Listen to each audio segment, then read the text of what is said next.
dilakukan dengan mudah, tapi dibutuhkan keseriusan dan kekhusyuan sehingga bisa produktif. Saya terima kasih kepada Pak Haji Yunus yang sudah memberikan ilmu terapan yang luar biasa, ilmu kehidupan. Ilmu kehidupan yang ini sangat menjanjikan. Mudah-mudahan saya juga terinspirasi. Mungkin nanti ada banyak anak-anak muda di kampung yang kadang-kadang tidak jelas yang dikerjakannya. Ini bisa ada sebuah bentuk ya dari pengembangan keterampilan. Dan ini tidak perlu kuliah, meskipun kalau tadi saya lihat itu yang keunggulan alpukat Meki itu ada 5 item. Pertama, tanah terhadap serangan hama ulat, kipat itu tahan. Yang kedua, dapat tumbuh di dataran rendah, sedang maupun di dataran tinggi. Jadi alpukat bisa hidup di mana saja, ya, di pinggir laut ataupun di atas bukit. Asal alpukat Meki. Yang ketiga, berbuah pada usia tanam kurang lebih 3 tahun sudah berbuah. Tapi kalau ingin panen banyak, tunggu 5 sampai 6 tahun. Per pohon bisa dijanjikan 50 kg per pohon. Kalau 2.500 pohon, Masya Allah, sulit menghitungnya. Yang keempat, daging buah berwarna super kuning, tidak berserat dan lebih manis dari alpukat yang biasa. Saya sudah menanam, saya di rumah punya 2 pohon dan saya sudah menikmati buahnya. Ternyata segitu pun salah. Salahnya kenapa? Tidak pernah saya pupuk. Ini karunia Allah aja. Saya taunya panen aja setiap saat itu. Berbunga, wah luar biasa berbunga. Kemudian berbuah, ditunggu tua, ternyata lebih dari 50% dinikmati orang lain nggak bilang-bilang. Sudah di pinggir jalan pohonnya. Ya, alhamdulillah. Karena saya tidak pernah pupuk, tidak pernah dirawat, tidak dirawat, tapi buahnya luar biasa. Orang banyak berdecak Pak melihat pohon itu alpukat saya. Pertama yang dia berdecak itu kenapa? Ini kok alpukat nggak pernah ada ulat, gitu kan?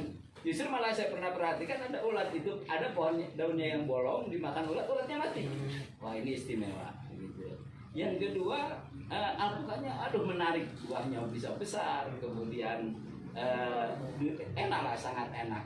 Meskipun belakangan saya lihat agak mengecil, ternyata memang nggak pernah dipupuk oleh saya. Masya Allah, kita maunya mengambil keuntungannya aja, modal tidak mau. Yang kelima, keistimewaannya dapat ditanam di kebun, pekarangan rumah, pekarangan kantor, pinggir jalan, dan taman-taman kota. Luar biasa. Pohon ini sangat menjanjikan. Buahnya, khasiatnya luar biasa. Terima kasih Pak Haji Yunus yang sudah memberikan ilmu terapan kepada saya dan berjanji akan memberi pohonnya juga. Ini yang penting. Terima kasih. Assalamualaikum warahmatullahi wabarakatuh. Jadi tadi ada pertanyaan yang Pak Dekan tadi, bagaimana kalau di dataran yang keras, tanah yang Miring-miring ya. Ya, saya katakan itu lebih baik. Mengapa lebih baik? Waalaikumsalam. Lanjut, sebentar ya. Iya. Kenapa lebih baik? Karena lahan yang datar tidak berarti lebih baik. Tanah yang datar itu justru terkadang kita lalai ada cekung. Nah, tanah yang cekung itu berpotensi banjir pada saat siklus tahunan atau 5 tahunan. Oh iya. Ya, kalau tanah yang miring teras tidak akan ada siklus banjir karena akan lari. Tapi nanti bagaimana pupuknya nggak ikut lari. Betul. Itu yang kita ajarkan, bagaimana cara membuat alur-alur air supaya tidak membawa turun pupuk yang ada di atas. Itu nanti dibuat seperti itu, perawatannya di sini. Apabila kita menanam kena banjir, berapapun usia pohon ini mati, Pak. Udah panen 5 tahun, 6 tahun, banyak tahun tuh kebanjiran nggak bisa, mati dia.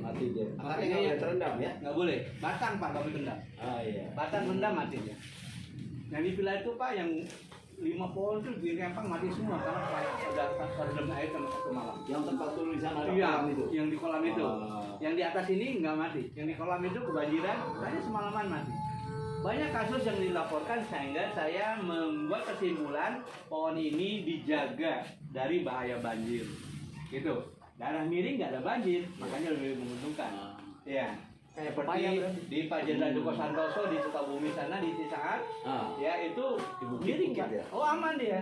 Tapi bagaimana kita buat modifikasi alur air atau parit-paritnya supaya tidak membawa pupuk yang ada disiapkan di sini. Jadi antara pohon di sini dia miring gini kan, Iya. nah dibuat sekatan ke sini, ini buat lagi bisa. Jadi ini terjaga.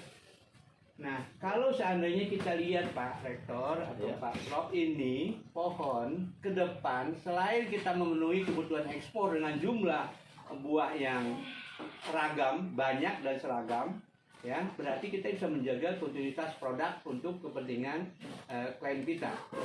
Kayak kita maunya kan ini rutin kayak gitu. Kalau banyak kan bisa rutin. Nanti pohon ini kita bisa atur kapan berbuah. Misalnya berbuah bulan Januari yang ini, blok A. Kalau satu 2000 apa 5000 2 hektar kan 5000 pohon. Misalnya kita bagi 12 ya dalam 12 bulan. Bulan blok 1 kita anggap bulan Januari panennya. Berarti 5 bulan mundur kita berikan pupuk yang mengarah untuk panen. Gitu loh. Jadi blok 2-nya nanti bulan Februari dan seterusnya. Cukup kita berikan galeri kayak gini, kasih keranjang, nanti orang datang dia petik di sana. Masya Allah. Petik di sini, petik di sini. Kita arahkan dulu, ini yang boleh dipetik, ini yang nggak boleh dipetik. Ini yang udah cukup dipanen, ini yang belum siap dipanen. Dia petik, timbang harganya tidak lebih murah. Pastikan itu. Berarti kalau kita membangun kampus hanya berapa tahun bisa terbangun, gak usah pakai iuran nasional.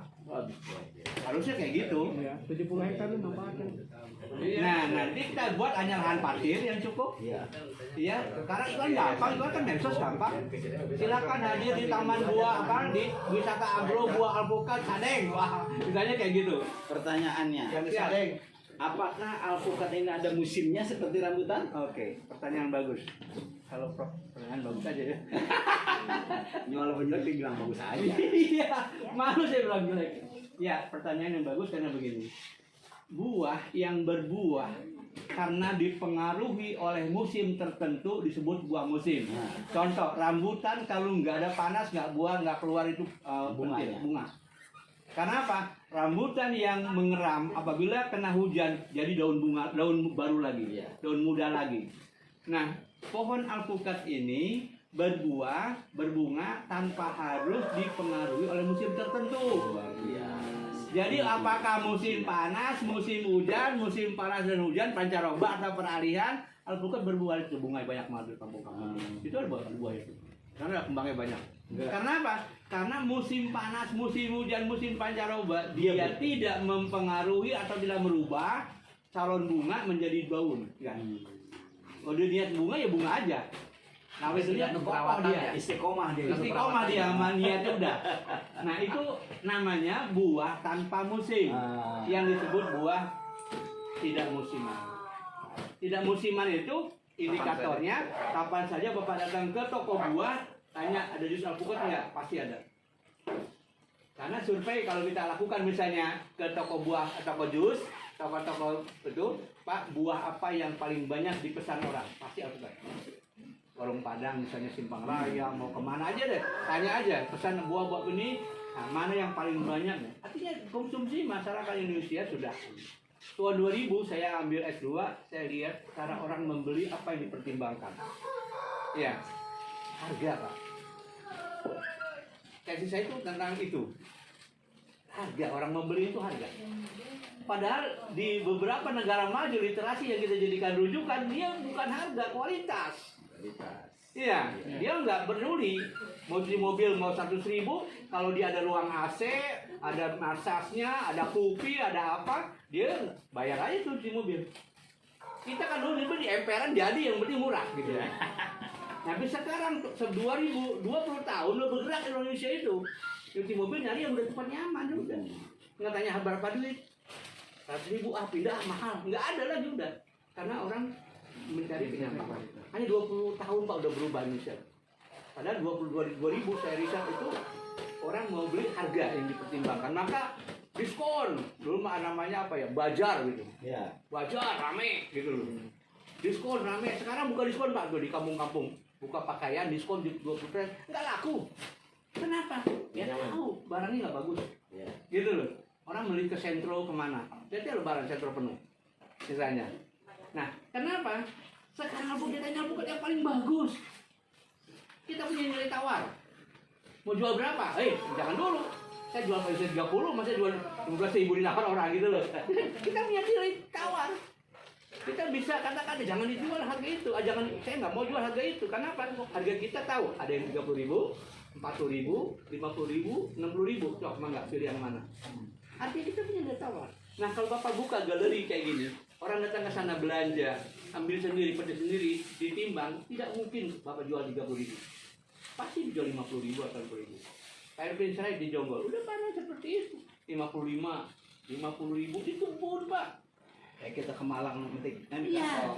Iya. Lebih mahal. 35.000. Saya kata 25.000. Iya. Ditipu saya. Tapi enggak juga. Kenapa nggak ditipu? Karena nilai wisatanya itu kan ada. Ada kosnya itu. Bapak iya, Bapak cukup parkir saja dengan galeri kayak gini, tempat nimbang kan kayak gitu. Jadi mahal nggak mahal biayanya. Maka itu, yuk kita beli ke depan. Mau jawab, mau ekspor, mau regional apa nasional, kita pilih. Gitu loh. Harga tidak murah. Kenapa? Bapak tanya di kampung-kampung berarti orang jual alpukat. Di bawah 2.000 Pak. 10.000. Kalau di Kalimantan sekarang sudah 65.000 loh Pak di Kalimantan ini Miki. Asal Miki. Iya. Kenapa? Di Aceh yang 3.000, 4.000 di kampung-kampung dia cuma 3.000, 5.000 di Aceh. Pokoknya dia ngirim Aceh sekarang luar biasa. Sekarang banyak yang nipu juga itu alpukat ini. Iya, begini. Penipuan terjadi karena ada keuntungan.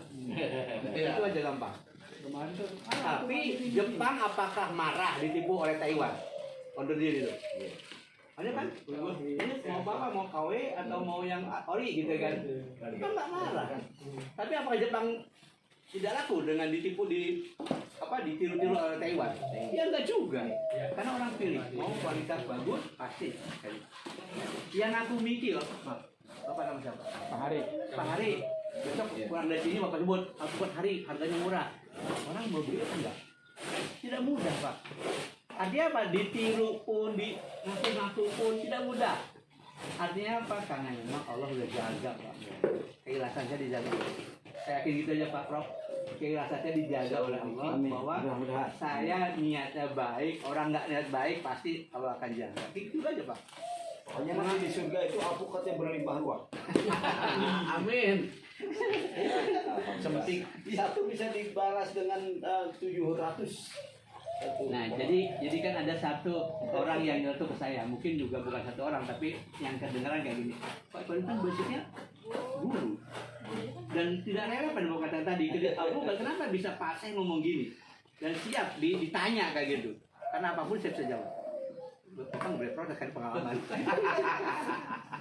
Nah, kenapa? Saya punya keyakinan kalau saya ngasih ilmu satu, infak ilmu saya itu diganti Allah berapa ilmu?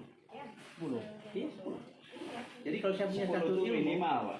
kalau saya punya Maksimal 700. kalau saya punya 4 ilmu, saya kasih hari ini satu ilmu. Ilmu saya kan bukan tinggal 3, tapi mungkin jadi 13. Nah ini yang memudahkan saya Ustaz. Ini yang saya mudahkan saya. Jadi nggak ada rujukannya saya bisa karena apa tadi Allah kasih kemudahan itu.